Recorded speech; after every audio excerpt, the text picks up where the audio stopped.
The ADIPEC summit underway in Abu Dhabi. Industry leaders across the globe discussing the state of the energy industry and how to meet the rising power demands of artificial intelligence. Here's Interior Secretary Dan Brouillette at the event. Energy has always been integral to national security, and energy has always been the underpinning of any nation's prosperity. Now, for the first time in history, we take the miracle of electricity and the invention and the innovation of computing, and we marry them together, and a kilowatt of electricity is more valuable than ever before. A kilowatt of electricity can be converted directly into intelligence. For the first time in humanity's history, we can manufacture intelligence. The demand for power is going to go up and up and up. Today is the day to announce that there is no energy transition. There is only energy addition.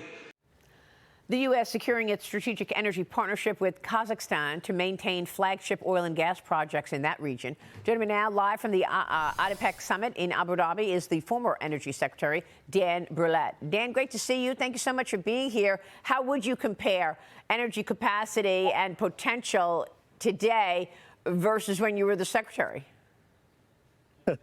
Well, thanks for having me, Maria. It's an exciting time here at ADIPEC. There's over 200,000 people here, well over 100 governments represented, CEOs from every part of the industry. So fantastic time. And if I think I had to define it in one word, it's just realism.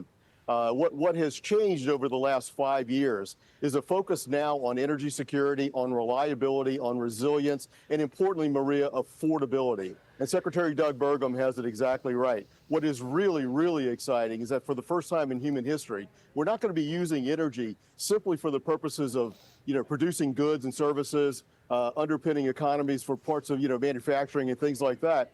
We're actually going to create knowledge through the use of these data centers and AI and all the other technologies that we're talking about. He succinctly phrased it as, we used to say that knowledge is power. Now we can say power is knowledge. And that's an inflection point that I think cannot be overstated. Yeah, it's a great point. Meanwhile, a new report shows Iran is planning for a large-scale nuclear energy expansion. Iran recently signed a contract with Russia covering 8 new nuclear units, all part of Tehran's plan to reach 20-gigawatt nuclear energy capacity. America currently leads the world in nuclear energy production at over 96,000 megawatts compared to Iran's 915, Dan. And the president has made nuclear part of his all-hands-on-deck energy proposals here. Your reaction? Well, the president is exactly right. I mean, look, the situation in Iran, I think, is very dangerous. Russia has a long history of supporting Iran, developing some nuclear facilities there. We know what it has led to. It led to a weapons program that is very, very dangerous for the world. And I would caution everyone to be careful about this announcement that was just made. With regard to baseload power in the United States, the president is moving exactly in the right direction. What he's trying to do there is develop new sources of generation, electricity generation. As I mentioned earlier, we're all excited about AI. We understand clearly what the AI demand will place upon the U.S. grid. I've seen estimates that, AI alone could take up roughly 10% of the nation's electricity grid. It's important for us to remember, however, that there's another 90% here, and it's growing as well. The president's economic program is bringing manufacturing back to the United States. That is also creating additional demand. So it's very important that we develop new forms of generation. That's going to include small modular reactors. It's going to include as well, Maria, the life extension of natural gas plants and perhaps even some coal plants. Well, we have to keep what is known as baseload power online. You make a great point, but I just went to the Permian Basin. We are just back from the Permian Basin, and I watched the fact that we're selling natural gas at a discount. We're selling it at a loss in many cases because we've got so much natural gas, and we don't have the pipeline infrastructure in place to actually get it delivered. So in different spots of Permian, you see natural gas getting flared up, thrown away. That's exactly right, Maria. The challenge in America is no longer production. We know how to produce molecules. We're the largest producer of oil and gas in the world. We're the largest exporter of LNG, liquefied natural gas in the world. We know how to produce energy. We can produce electrons. Our challenge in America is actually getting it to the markets. It's getting it to the water in the case of natural gas, and it's moving electrons from where they're generated to where the loads are. And that's a permitting issue here in the United States that we have to fix. Yeah, the infrastructure is getting built because President Trump is trying to ease the permitting positioning there. That's correct. Exactly. Well, the administration is also freeing up $100 million to modernize America's existing coal mines. So for this year, the U.S. produced over 132 million tons of coal in the first quarter, more than 128 million in the second quarter. Dan, how important is coal production in your view?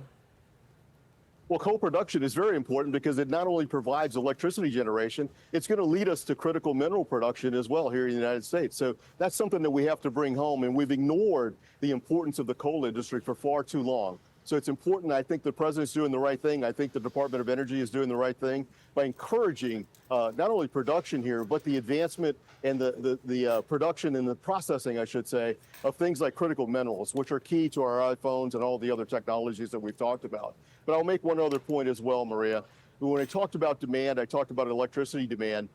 We generate, I should say, or create new generation of about 50 to 55 gigawatts of electricity every year. We need to increase that to about 80 to 85 just to keep up with the current demand. So we are woefully short. So to the extent that we're going to extend the life of these coal plants, that's a great thing for the economy today. Look, I know that the demand is spiking because of the AI build out, but I'm still questioning the AI building numbers. I mean, you're talking about trillions of dollars in expectations moving into AI data centers and the build out there. When will we see a return on investment on all that money, do you think? Well, that's a difficult question, Maria. If I knew that, I'd be a very rich person. I think, look, I think what's going to happen over the course of the next few months and perhaps a year or so is that you're going to see the winnowing out of some of these projects. Folks are really excited. They're placing bets on various projects around the country. They're working closely with utilities. They're developing options for perhaps cogen, what's known as cogen, behind the meter generation. As the investments start to come to the table, however, you're going to start to see some real sharp pencils hit that paper, and some of these projects are going to go away. That being said, a lot of them will get built, and they are getting built today. And as that technology moves its way into our daily lives, into these businesses, they become more efficient. We're going to see the productivity gains that are associated with that and the investment returns that are going to come from those initial dollars that were placed. Yeah, and I think Interior Secretary Doug Burgum tried to make the point that energy security is national security. It is indeed. It is indeed. And that's something that I think has been lost as I think we sort of lost our way, frankly, in the last couple of years, where we looked at energy policy almost exclusively through the lens of environmental science. Right. Almost, an exclusive focus on climate change. Now we're coming back and we're understanding how important is reliability, how important is resilience, and those connections to national security as well as economic security. And I think it's the right policy focus. I think the president's doing exactly the right thing by bringing us back to fundamentals. All right, great to talk with you this morning. Thanks so much, Dan Brouillette. Enjoy the rest of the summit. Thank you, Maria. Good to see you. We'll be right back. Stay with us.